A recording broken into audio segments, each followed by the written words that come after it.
বিসমিল্লাহির রহমানির রহিম। Majid science college কর্তৃক আয়োজিত অনলাইন ক্লাসে আমি মোহাম্মদ মোয়াজ্জেম হোসেন, প্রভাষক হিসাব বিজ্ঞান, তোমাদেরকে স্বাগতম জানাই। আজকে আমরা আলোচনা করব হিসাব বিজ্ঞান প্রথম পত্র বইয়ের নগদান বই। নগদান বই আমরা 9, 10-এও করেছি। এখন আগে আমাদের জানতে হবে নগদান বইটা আসলে কি। নগদান বই হলো যে লেনদেনসমূহ নগদ টাকা বা চেকের মাধ্যমে সম্পন্ন হয়, সেগুলো তারিখের ক্রমানুসারে প্রাথমিকভাবে যে বইতে লিপিবদ্ধ করা হয় তাকে নগদান বই বলে। অর্থাৎ এখানে শুধু নগদ আর চেকের মাধ্যমে যে লেনদেনগুলো হবে সেগুলোই কি নগদান বইতে আসবে। এখন আমরা যেমন নগদান বইয়ের প্রকারভেদ, নগদান বই 4 প্রকার, যথা 1 গড়া নগদান বই, 2 গড়া নগদান বই, 3 গড়া নগদান বই, খুচরা নগদান বই। তোমরা ক্লাস 9, 10-এ তোমরা 1 গড়া, 2 গড়া, 3 গড়া অনেকেই করেছো, কিন্তু খুচরা নগদান বইটা কি এবছর এটা কি একাদশ শ্রেণীতে করতে হয়, এটা নতুন একটা। আর আমরা কি আগেই কি আমরা 1 গড়া, 2 গড়া, 3 গড়া কি আমরা ওই অঙ্কের সাথে আমরা পরিচিত। এখন আগে আমাদের জানতে হবে নগদান বই কিভাবে তৈরি করতে হয়। নগদান বই প্রস্তুতির গুরুত্বপূর্ণ নিয়মাবলী। এখন অনেকগুলো নিয়ম শিখতে হবে।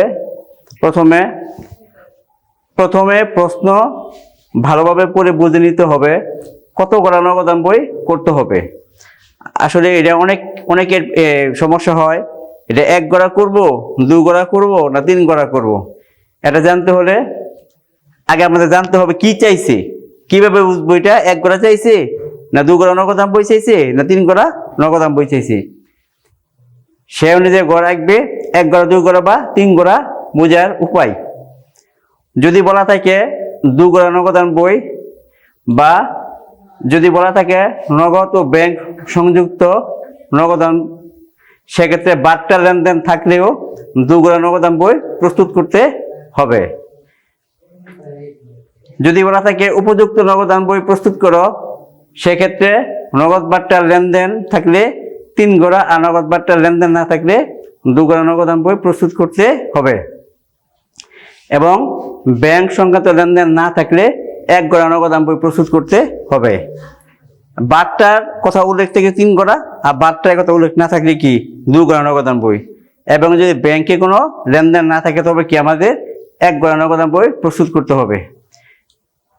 দেখতে হবে এন্টিটি লেনদেন কিনা, কেননা যা লেনদেন নয় তার জাবেদাভুক্ত হয় না। আচ্ছা, যে সমস্ত লেনদেন নয় ওইগুলো কি জাবেদা হয় না, তাই এটি কি নগদান বই কি এটা আসবে না।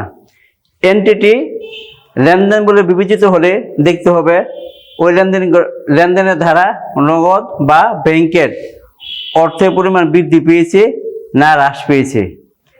আচ্ছা, যদি এটা লেনদেন হয় আগে আমাদের দেখতে হবে নগদ টাকা বা ব্যাংকের টাকার পরিমাণ কি বাড়ছে না হ্রাস পেয়েছে।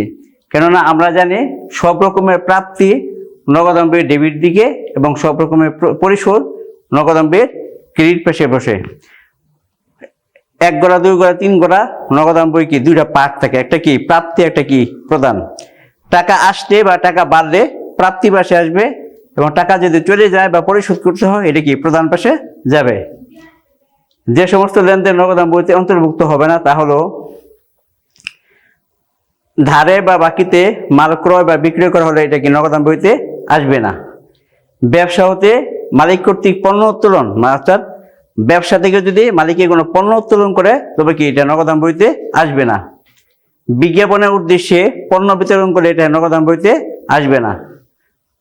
পণ্য ফেরত বা আন্তঃফেরত বা বই ফেরত, অর্থাৎ ক্রয় ফেরত, বিক্রয় ফেরত, এগুলো কি নগদান বইতে আসবে না। যে কোনো স্থায়ী সম্পত্তির অবচয় বা অবরোপণ কি নগদান বইতে আসবে না। কোনো কারবারি বার্তা নগদান বইতে আসে না, তার কারবারি বার্তা বাদ দিয়ে কি নগদান বইতে এটা লিখতে হয়। অনাদায়ী পাওনা বা কুঋণ এগুলো কি নগদান বইতে আসে না। কন্ট্রা দাখিলা বা বিপরীত দাখিলা কি? কন্ট্রা বা বিপরীত দাখিলা হলো যে এন্ট্রি, অর্থাৎ যেটা নগদান বইয়ের দুনো পাশে যাবে, ডেবিট পাশেও যাবে, ক্রেডিট পাশেও যাবে, অর্থাৎ প্রাপ্তি পাশেও যাবে, আবার কি প্রদান পাশেও যাবে, যে সমস্ত লেনদেন যায় ওইটা কি কোনটা জাকিরা। এখানে দেখি যে সকল লেনদেনের ধারা নগদান হিসাব ও ব্যাংক হিসাব দুটি একত্রে প্রভাবিত হয় ওই সকল লেনদেনের জন্য কন্ট্রা বা বিপরীত দাখিলা দিতে হয়।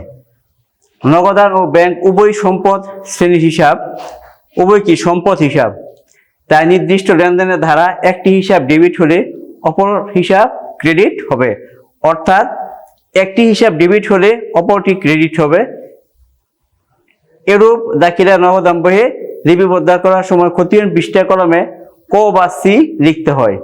উভয় দিকে পোস্টিং এর জন্য হিসাব দুটির পাশে সি বা ক লিখে চিহ্নিত করা যেতে পারে। অর্থাৎ যদি অবশ্যই প্রয়োজনে ব্যাংক থেকে উত্তোলন বা ব্যাংকে থেকে টাকা উত্তোলন লেখা থাকে তবে এটা কন্ট্রা হয়, অর্থাৎ দুই পাশে যাবে, ডেবিট পাশে আসবে, ক্রেডিট পাশে আসবে। আবার যদি ব্যাংকে টাকা জমা দেওয়া হয় এটাও কি ডেবিট পাশে আসবে, ক্রেডিট পাশে আসবে। এক্ষেত্রে কোনটা দাখিলা দিতে হয়, দুই পাশে কি সি দিয়ে এটা কি নির্দিষ্ট করে চিহ্নিত করা হয়। প্রারম্ভিক নগদ তহবিল এবং ব্যাংক জমা এটা কিভাবে লিপিবদ্ধ করা হয়। দুগড়া নগদান বই অথবা তিনগড়া নগদান বইয়ের ডেবিট দিকে ব্যালেন্স বিডি বাবদ নগদ জমা ক্যাশ কলামে এবং ব্যাংক জমা ব্যাংক কলামে লিখতে হবে। অর্থাৎ নগদান বই কি দুইটা পার্ট থাকে, একটা কি ডেবিট পার্ট, একটা কি ক্রেডিট পার্ট। টাকা আসলে বা টাকা বৃদ্ধি পেলে ডেবিট পাশে যাবে এবং টাকা চলে গেলে বা হ্রাস পেলে কি ক্রেডিট পাশে যাবে। এখন যদি লেখা থাকে যে নগদ ও ব্যাংক জমার উদ্বৃত্ত অথবা ব্যাংক জমা তবে কি আমরা ডেবিট দিকে ব্যালেন্স বিডি হিসেবে নগদের টাকা নগদ কলামে এবং কি ব্যাংকের টাকা কি ব্যাংক কলামকে লিখতে হবে। ব্যাংক উডি, ব্যাংক ওভারড্রাফট বা ব্যাংক জমাতিরিক্ত লেখা থাকলে ব্যালেন্স বিডি কি দুপাশে হবে, ডেবিট পাশে হবে, ক্রেডিট পাশে হবে। নগদ জমা তখন ডেবিট পাশে হবে নগদে করে, আর ক্রেডিট পাশে হবে ব্যাংক ব্যালেন্স বিডি ব্যাংকে করে কি টাকা হবে। কি কি লেখা থাকলে ব্যাংক জমাতিরিক্ত, ব্যাংক ওভারড্রাফট, ব্যাংক উডি লেখা থাকলে ব্যালেন্স বিডি কি দুপাশে কি লিখতে হবে। বর্তমানে কোনো কোনো প্রতিষ্ঠানে নগদান বইয়ের পরিবর্তে নিম্নোক্ত জাবেদা প্রস্তুতের মাধ্যমে নগদ প্রাপ্তি ও প্রদান পৃথকভাবে নির্ণয় করা হয়। অর্থাৎ অনেক প্রতিষ্ঠান আছে এখন নগদান বই প্রস্তুত না করে নগদ প্রাপ্তি প্রদানের মাধ্যমে কি করে তারা কি তাদের হিসাব বা নগদ কাজগুলি কি সম্পন্ন করে। নগদ প্রাপ্তি জাবেদা, নগদ প্রাপ্তি কি একটি নির্দিষ্ট সময়ের মোট সম্পদ আন্তঃপ্রবাহ জানার উদ্দেশ্যে সকল নগদ ও নগদ সমতুল্য প্রাপ্তির লেনদেন নগদ প্রাপ্তি জাবেদায় লিপিবদ্ধ করা হয়। নগদ সমতুল্য বলতে নগদ ও যে কোনো চেকে বা এটিএম কার্ডে সম্পন্ন লেনদেনকে বোঝায়। নগদ প্রাপ্তি জাবেদার ছকটি এমনভাবে তৈরি করা হয় যাতে প্রতিটি নগদ প্রাপ্তির খাত সহজে বোঝা যায়।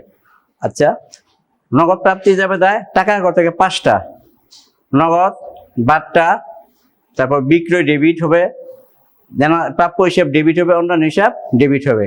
কোনো স্থায়ী সম্পত্তি ব্যতীত যে কোনো বিক্রয় হলে এটা নগদে বা চেকে বিক্রি হলে নগদ আর বিক্রয় করে যাবে। কারো কাছ থেকে টাকা পেলে এটা যাবে নগদ আর প্রাপ্য হিসেবে। আর যেই টাকাটা আমরা কম পাবো, কারো কাছ থেকে টাকা কম পেলে পূর্ণ নিষ্পত্তি সাপেক্ষে ওইটা কি বাট্টায় করে যাবে। এই দুইটা ছাড়া যে কোনো টাকা আসতে নগদ আর অন্য হিসেবে যাবে। নগদ প্রদান জাবেদা একটা নির্দিষ্ট সময়ের মোট নগদ বহিঃপ্রবাহ জানার উদ্দেশ্যে সকল নগদ ও নগদ সমতুল্য প্রদানের লেনদেন নগদ প্রদান জাবেদায় লিপিবদ্ধ করা হয়। অর্থাৎ এখানে কি যদি এখানে কি টাকা ঘর 5টা থাকে, ক্রয় ডেবিট, প্রদায় হিসাব ডেবিট, অন্যান্য হিসাব ডেবিট, প্রাপ্ত বাট্টা ক্রেডিট, আর কি নগদ কি ক্রেডিট। নগদ স্থায়ী সম্পদ ব্যতীত অন্য যে কোনো ক্রয় অর্থাৎ নগদ বা চেকে যদি ক্রয় হয় নগদ আর ক্রয় হিসাবে যাবে। কাউকে টাকা পরিশোধ করলে নগদ আর প্রদায় হিসাবে যাবে। এই দুটি ছাড়া যে কোনো ভাবে টাকা চলে গেলে এটা নগদ এবং অন্যান্য হিসেবে যাবে। নগদান বইয়ে কি কি সূত্র আছে এটা আমরা দেখবো।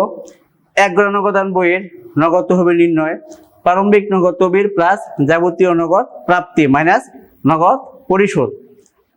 নগদ বাট্টার পরিমাণ প্রদত্ত বাট্টা প্লাস প্রাপ্ত বাট্টা।